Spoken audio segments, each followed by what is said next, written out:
Jeffrey Waldron is one of the cinematographers behind the Hulu series Limited Fires. Little fires everywhere, not limited fires. I'm Kevin Jacobsen of Gold Derby. And to start off, as far as approaching the overall style of the show, you did half of the episodes, and then Trevor Forrest, the other cinematographer, did the other half. So I'm just curious, how did you make it all feel as cohesive as it does? Yeah, one of the great things about collaborating with Trevor and the way this show worked, which was an extremely unusually collaborative show, was that I came on actually at the very, very beginning when he did and not after his episode. So we were testing together. We were, looking at Dan Suzaki's Panavision tests together.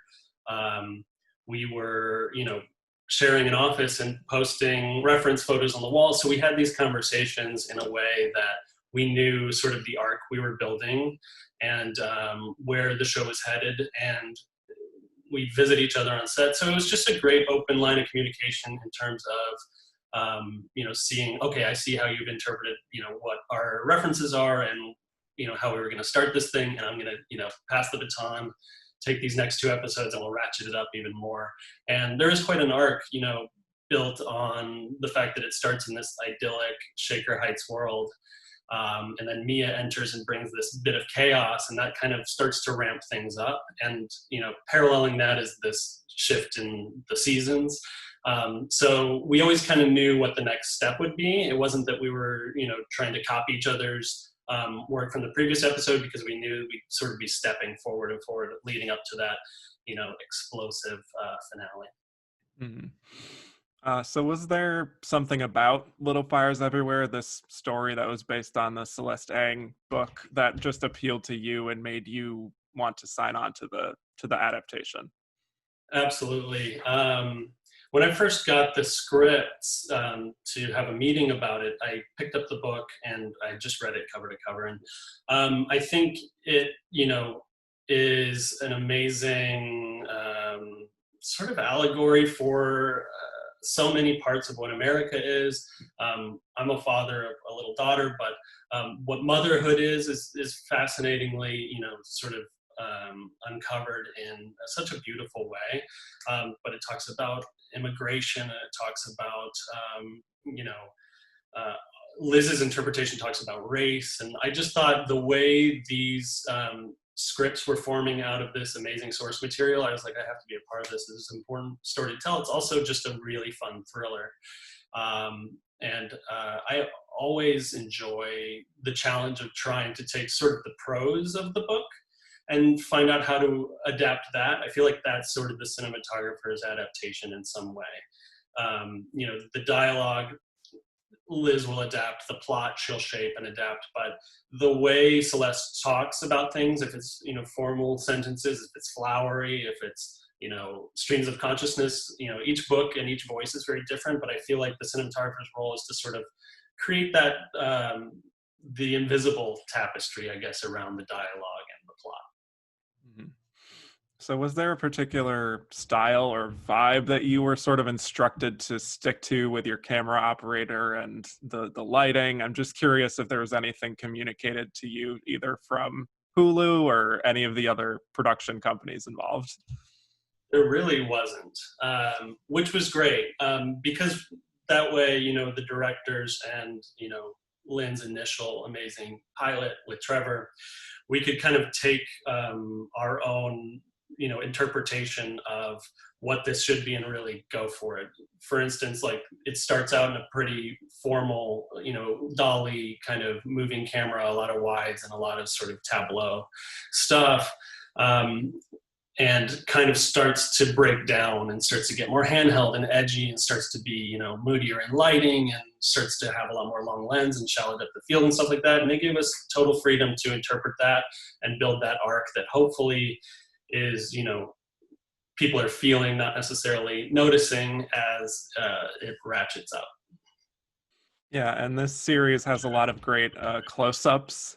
In episode 2, there's this scene after the book club where Mia and Elena are really connecting and they're talking about seeds and all, and it's these extreme close-ups. What was the thought process behind framing so many shots in that way? That's a really interesting scene. It's one of my favorites. I just love the monologue. It really moves me, and it moved me that day as well.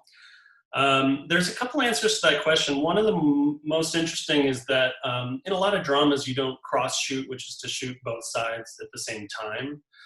You do that a lot in comedy when there's improv, but we were seeing these performances develop, and the director, Michael Weaver, and I decided we got to shoot these at the same time. They're giving their all on both sides. So what that does is it offers the actors, they're not wasting a performance off camera, but it's also putting us, in a place where we're not seeing the other cameras and the other lights. And that's always such an amazing artistic and technical puzzle to make them look great, look right for the scene, have the mood be right on both sides and not see each other. So that gets us a little tighter. And then as that monologue progresses, it's just Michael Weaver, the director, and I looked at each other and we wanted to push, and we ended up very tight on Reese there. And then we got the other side at the same. It's just in that scene, after you've sort of established the space, it's all about what these actors are giving, and that's why we wanted to get right in there. And also in episode 3, we have the scene of BB in Linda's house trying to get back her baby, which is so visceral and raw. How did you go about planning that scene in particular? Yeah, I think that's a great sequence that kind of shows the sort of push and pull of the picture of what Shaker Heights should be and the rawness that Mia introduces, and that her sort of taking BB's side in this pushes BB towards, and then sort of all hell sort of breaks loose in this community. But you've got this sort of muted VHS camera POV as we travel through a birthday party, and you're intercutting, shadowy feet hurrying across the street, a car parking, following up someone's back, and then back to this idyllic suburban birthday, warmth, candles, the whole thing. And then when BB comes in, we just like smash across the room into her face. And I think that's just, it's a great culmination of the sort of arc we were trying to build. And it's like a little spike early on in the season where you're like, oh, there's real danger, and there's a real thriller element, and there's real passion behind her motivation. And yeah, I really like that sequence. Absolutely. Yeah. And then you also do episode 6, which is the uncanny, the flashback episode where we see a young Mia and we see a young Elena. What changed as far as the visual approach?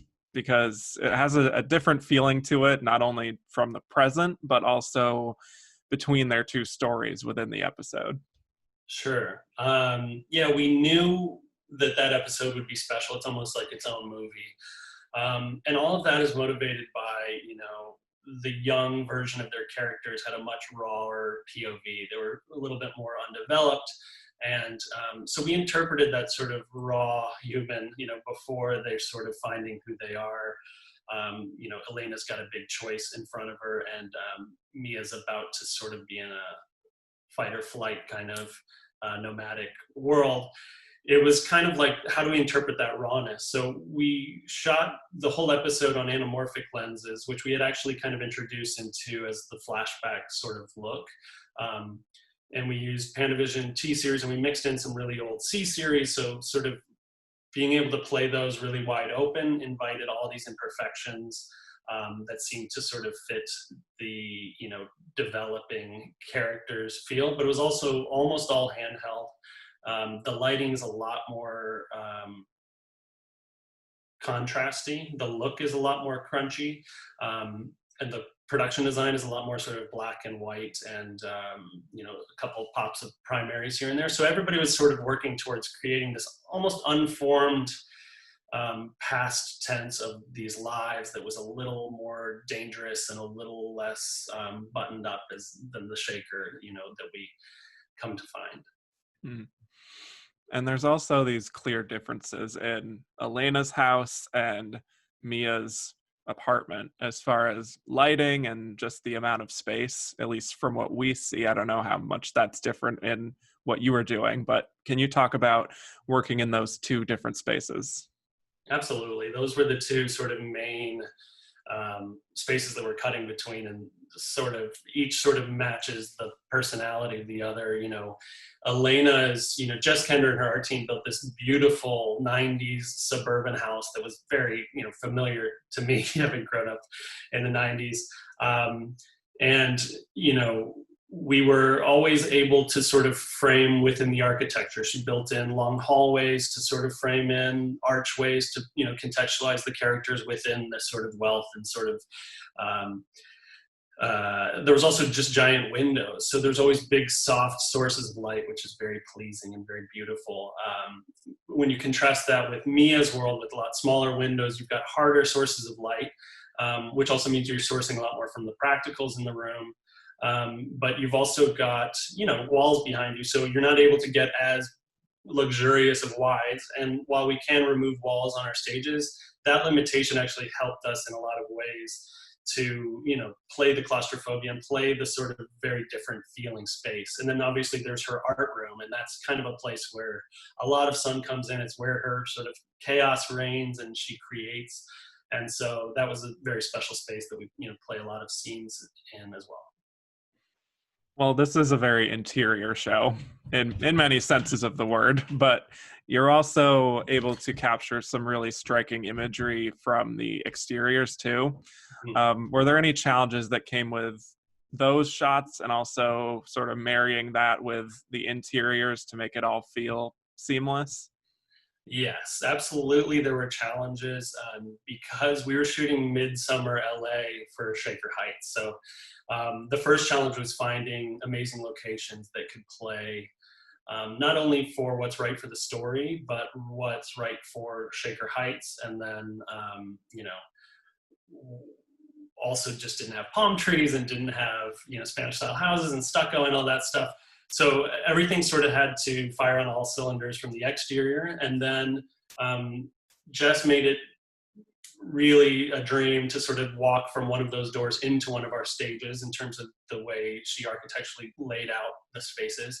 And then it was our job to bring a bit of Shaker Heights to Midsummer LA. So we were bringing in, 800 square feet of light grid to create overcast days and try to blunt the brutal, bright, warm sun of LA.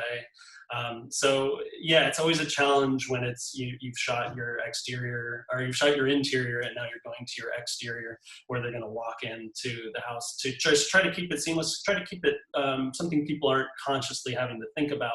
We just want people to feel like this is Shaker Heights, and that's a challenge in this show because it's not just the setting.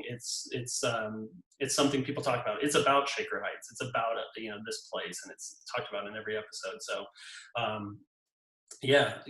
careful framing of framing out of unwanted elements, and then it's also bringing in rain towers, bringing in falling snow, blanketing blocks of summer LA with snow.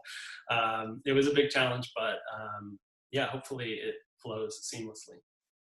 I think so. It really does. Yeah. And also with Reese Witherspoon and Kerry Washington, these two heavyweights of the industry, having them both as actors and executive producers. What was it like working with them as collaborators and just the whole team in general? I can't say enough great things. I just feel so grateful to have worked with this whole team. I mean, this was a dream collaboration, and it was from the top, led by some of the smartest, most brilliant women working in the biz, and I just again feel lucky to have been a part of it. And it was inspiring every day. Like, that's, if you ask sort of where some of these ideas came from, you'd watch the way Reese was taking her performance or Carrie was taking her performance, and that would be like, okay, well, let's go a little darker, or let's go a little edgier here, because that's kind of where they were going. So there was just inspiration at every step of the way, from the EPs, Liz, Lauren, Pilar. Their crafting of the scripts obviously inspired what we did. The performances inspired what we did. And then, Jess Kender and her production design team inspired everything we did. And it was just, it was just an amazing collaboration with a lot of really talented people. Well, this wasn't the only thing you did for this TV season. I also wanted to ask about Mrs. Fletcher, which is a great, underappreciated, underrated HBO series with Catherine Hahn. You did all the cinematography on that show. Anything you could tell us about that experience? That was just another great experience, a very different sort of show. But again, um, inspired by Catherine first and foremost. She, brought everything to that show, and we feel like we crafted a special little gem for the people that want to watch this 7-episode arc. Um, and Yeah, that was just it was a great experience to, it was, not an alternating scenario, to really just create a look and work with amazing women directors for the entire season.